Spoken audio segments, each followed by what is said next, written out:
እዚህ በምንመጣበት ሰዓት ግን ከበስተጀርባ እንደምንመለከተው ቦታው ላይ ሌሎች ባለሀብቶች የምርመራ ስራ እያከናወኑ እንዳሉ ተመልክተናል ማለት ነው። ሳታስፈቅዱ ዝም ብላችሁ የድንጋይ ከሰል ማዕድን ፈቃድ አሰጣጥ ሂደት የግለሰቦች ፍላጎት የሚጎላበት የእጅ ንክክ የበዛበትና በተቋም የሚገኙ አንዳንድ አካላት ከባለሀብቶች ጋር በመመሳጠር በህገወጥ መንገድ የመክበር ፉክክር ውስጥ የሚሳተፉበት ስለመሆኑ በመሰረቱ የማዕድን ጉዳይ ውይይት እንዲደረግበትም አይፈለግም። እሱ ለምን ሆነ የሚል ጥያቄ ቢሮ ኃላፊን ለማናገር ሞክሬያለሁና ሳናግረው ምን አገባሽ የሚል መልስ ነው የሰጠኝ። በቦረዳ ወረዳ ያለ የድንጋይ ከሰል ይኖርበታል ተብሎ የሚጠረጠር ቦታ ለባለሀብቶች ተሰጥቷል። ሩጫ የተፈለገው ምንድነው? በሆነ አካሄድ ለሚፈለግ አካል ለመስጠት ብቻ ስለተፈለገ የሚፈለገውን ቦታ አለ ተብሎ የሚታሰብበት ቦታ የሚፈለጉ ሰዎች ወስደውታል። መስተዳድር ምክር ቤት ቦታ ይሰጣቸው ተብሎ ከምክር ቤቱ ጉባኤ በፊት ተጽፎ እንደነበር እርሱ ያውቃሉ?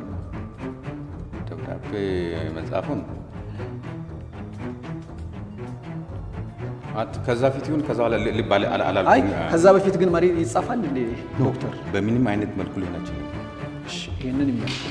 የካቢኔ ስብሰባ የዚያን ጊዜ እንደዛ አይነት ፕሮጀክት ትሮል የሚል ፕሮጀክት ቀርቦ እናንተ አጽድቃችኋል ወይ? የመስተዳድር ምክር ቤት ስለዚህ እናንተ ባላጸደቃችሁት በምክር ቤቱ ስም የርዕሰ መስተዳድር ጽሕፈት ቤት እየነገደ ተፈቅዷል እያለ ፈቃድ እየሰጠ ነው፣ ቦታ እየሰጠ ነው ማለት ነው።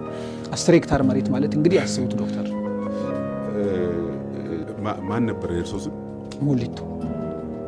አሁን በጣም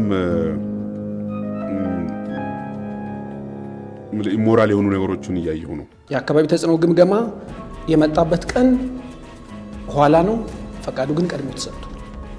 ይሄ ሊሆን አይችልም።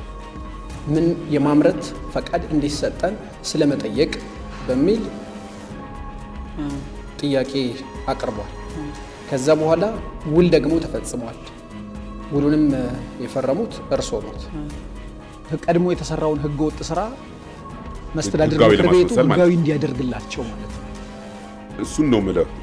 አሁን እንግዲህ ይሄ የሲሪየስ የመልካም አስተዳደር ጉዳይ ነው ማለት ነው።